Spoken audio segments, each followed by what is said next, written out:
Yan, ano na ni Boss Apollo. Tatanggalin na sa balat. Anong feeling, Boss? Habang kinukutsara mo yan. Malambot. Matigas or malambot? Malambot. Malambot. Parang nag-ano ka lang ng ice cream, ganon. Hindi na. Parang texture lang ng mangga. Ano? Manggang hinog. Ah, ganon. Pagka sinasandok. Ay, yung manggang dilaw ba yun? Parang ganun. Maano lang. Smooth lang. Smooth lang. Ayan, ayan. Parang may tubig-tubig na siyang lumalabas.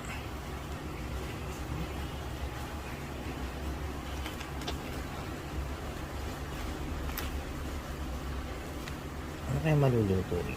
Parang ang Ano sarap ano natin, sasalang natin Parang yan sa, sarap na yun. apoy. Tapos, unti-unti siya maglalabas ng sarili niyang tubig. Tapos, pag nakita natin ang kulay black na parang black violet, ayun, okay na raw yun. Baka pwede tong ice cream. Parang pwedeng ice cream mo. Yung amoy, kamusta? Bango, mabango siya. Pero parang mabango na parang hindi naman- nakakahilo. Hindi naman nakakasuya yung amoy. Parang may ba't ako parang parang may langhap na parang nakakahilo. Ayan o. Nagbabubbles. Ba't kaya nagbabubbles? Ano ba tawag doon? It's an acquired smell. Mhm. Oh. Sige. Ano masabi mo, boss? Parang smells familiar, parang sa prutas din na. Ewan ko Ah. ano yun. Parang prutas na yun. Ganun daw. Hindi Ayan naman, tingnan nyo. Parang may mga bubbles. hindi naman siya pareho nung ano ba yun? Ano? May duhat ba yun? Anong duhat? Yung ano? Ano tawag mo? Smells like hell but tastes like heaven. Yung prutas ba yun? Hindi siya ganun. sabi mo? Hindi nga. Durian nga yata yun eh. Smells Durian. like... durian, di ba? Hindi naman siya ganun.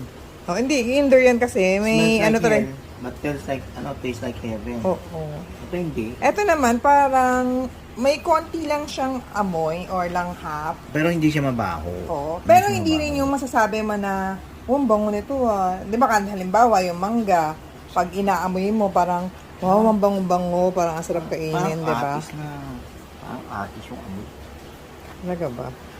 O dahil hindi raw lang marunong mag-ano ng putas. Basta okay sa akin yung amoy, hindi yung klase ng kakainis ang Oo.